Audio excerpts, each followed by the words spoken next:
নমস্কার। এতক্ষণ আপনারা এত ধৈর্য ধরে আমাদের এই অনুষ্ঠানটি উপভোগ করছেন, সেজন্য অনেক অনেক ধন্যবাদ জানাই। আমাদের এখনকার পরিবেশন নৃত্যালেখ্য স্বর্গাদপি গড়িয়সী জন্মভূমি মা। ভাষ্যপাঠে আছে সন্দীপা দাস, সায়নী দে, সোহিনী রায়, দেবিকা বটব্যাল, শ্রেয়া কর্মকার, লুসিয়া সাঁতরা, তমসা বসু। আর নৃত্য পরিবেশনে আছে আমাদের স্কুলের ছাত্রছাত্রী বৃন্দ।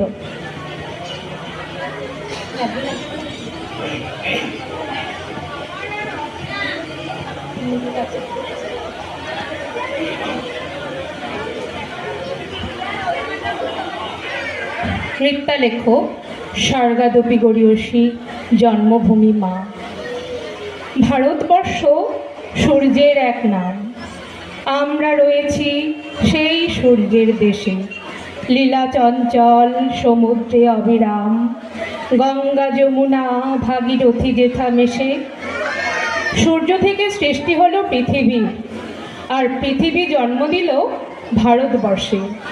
সেই সৃষ্টির আদিতে প্রাগৈতিহাসিক মহাভূভাগ থেকে স্বতন্ত্র হয়ে ক্রমশ ভাসতে ভাসতে উত্তরণের পথে এগিয়ে চলল ভারতবর্ষ। এরপর কোনো এক সময় উত্তরের মহাভূখণ্ড এশিয়ার সাথে মিলিত হলো, জন্ম নিল হিমালয়। ধ্যানগম্ভীর মৌন স্তব্ধ সুউচ্চ চির উন্নত শির হিমালয়।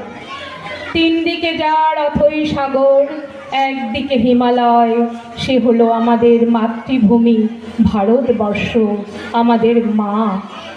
লক্ষ লক্ষ শতাব্দী ধরে নদী, গিরি, সমভূমি, মালভূমি, বনভূমির মাঝে মা আমাদের পরম যত্নে পরম স্নেহে লালন করে চলেছে। তাই আবেগ আপ্লুত গীতিকার গভীর হৃদয়ের স্পন্দন থেকে সেই অমোঘ ধ্বনি উচ্চারণ করে বলে উঠলেন, বন্দে